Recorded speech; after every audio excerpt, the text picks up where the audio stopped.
Hey everybody, I'm back with a little bit more progress here on the mountain diorama. If you remember one of the previous episodes here, I talked about some talus, and one of the things that came with the mountain diorama kit was an actual little small bag of talus, and it kind of looks like this. It's gray and unpainted or unstained. And then, if you remember, when I was working with my hydrocal, I saved some of the knockoff hydrocal in this little Tupperware or little plastic dish. And I wanted to show you here what I have. This is a parchment paper here, and using my three stains previously, my umber, my yellow, and my black stains, I made some washes. And just to show you the difference here between the two taluses, this right here on the left is the hydrocal that was made from the knockoff of my rock castings. And right here is the talus that came in the bag that just stained. And notice I can use some of this talus to look like bigger rocks, maybe some smaller boulders that might have broken off. But the key thing is here is I stained these using a sponge brush. Again, with just my three colors here today, and made a wash. Moving on along here, I have this little painter's tray that I picked up at the local hobby store for about 99 cents. It's a great thing to have here because you have these small little wells that you could either put water in or put your paints in. And what I have here today is, remember I was talking about my lake. And one of the things I wanted to do was paint that lake and kind of give it an illusion of some depth.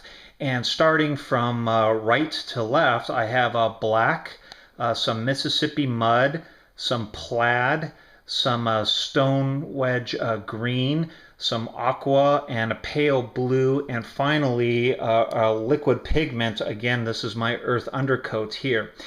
And instead of just painting my lake a solid blue color, that kind of looked a little unnatural, and I didn't want to paint it completely mud either. I want to give it a little bit of blue. So what I did is, using my some water, a combination of water and a sponge brush, I went ahead and mixed some of these paints together in these little trays. And here's what I came up with here, and I hope you can see. Now, one of the key things here that I wanted to point out is I started using this brush here, a regular paint brush dipped in water, and quite honestly, it didn't blend very well. I got more lines than anything. And what I wanted to do was create an illusion of depth. So smack in the middle, I wanted the darkest color and kind of to fan out, get a little bit lighter as we worked out. So hence my going up the scale here from the darkest color kind of to the lightest color. And what I found by doing this a few times is I didn't really like how it turned out. So I said, well, what the heck, I'm just going to go back to my my 1-inch sponge brush here and mix a couple of colors at a time, specifically black and Mississippi mud, and use that in the middle. And as I worked my way out, I fanned some of at the very end colors. When I got up to the shore banks here, I ended up again using our earth undercoat and kind of dab that into place using my sponge brush here. All the way around to help blend those edges together. And again, with our talus, I'm going to sprinkle some of that around the edges as well, and that'll help hide some of this, some of the transitions between the colors. And we'll add some grasses and some weeds and some other decorations that'll move the eye around. So hopefully this won't look too messy. Now, again, if I don't like it, I'm going to wait till this dries. I just finished painting this, so if it looks a little shiny, that's probably the water, but there's nothing saying that I can't go back later on and try my hand at this again. But this is my first attempt. I'm okay with it. It's something that definitely I'm going to have to practice on in the future, but let's pan back a little bit more and look at the whole diorama.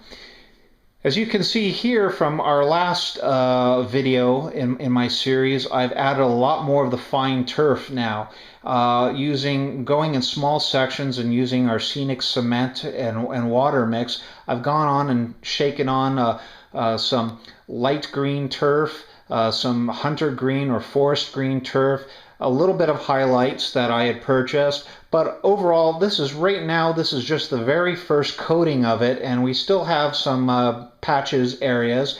That's okay, because what I'm going to do next is I'm going to go in with the more coarse turf, the turf that's going to look like underbrush and bushes, and again with the talus we're going to start hiding some more of this scenery here, or some more of these bare spots. And then the final phase after that is adding some trees, adding some weeds, adding a little bit more decorations, which won't make your eye focus on any one flaw in this. So it's plugging along here, and join us here shortly while we start pouring the water.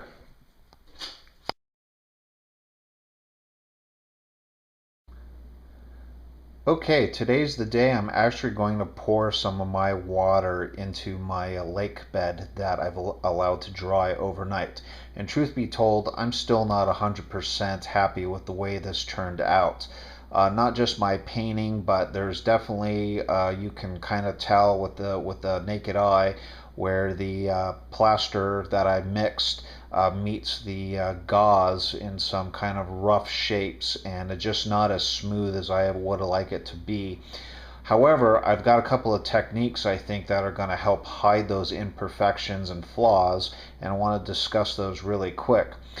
Number one, yesterday we talked about the talus, and here is my dry talus, specifically the hydrocal knockoff from my rock castings that I went ahead and stained.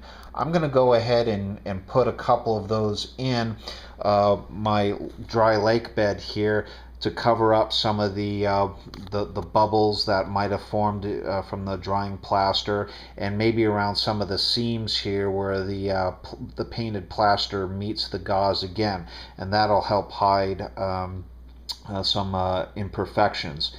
In addition, I bought a product which in retrospect is kind of funny. Woodland Sceneics sells this called Dead Fall, and it's about half an ounce, but in actuality all it is dead twigs, and it's supposed to simulate dead trees, forest debris, or log jams. But all in all, I bet if I walked around my neighborhood or a local park, I could find this stuff on my own, and probably cost me nothing. So in a way, I paid them for some twigs. But these twigs are pretty large for my N scale, as you can see. So what I'm going to end up doing is taking some of the smaller pieces and breaking them up even more so, and then again kind of lay them a little randomly in here, maybe with a touch or two of some just generic glue, just so they'll set in place before I pour my water. Speaking of water, I wanted to bring one last thing to everyone's attention. I have a book called How to Build Model Railroad Scenery by Mr. Scenery himself, Dave Frary. This happens to be the third edition of that book, and inside there's about 10 pages here on how to make water, or how to model water. And he's got all kinds of, there's a lot of pictures in here, and he talks about different products and how to paint the water, how to tint the water, how to make some white caps, how to make waves, so on and so forth. There's about 10 pages in here just on water. So that's a really good a resource that you can use as well. But I'm actually just going to use my realistic water from Woodland Sceneics here. And the funny thing is, I was reading the back of this, and the contents of this cover 227 square inches. Why not 225 or round it up to 250? Who knows how they came up with 227, but they did.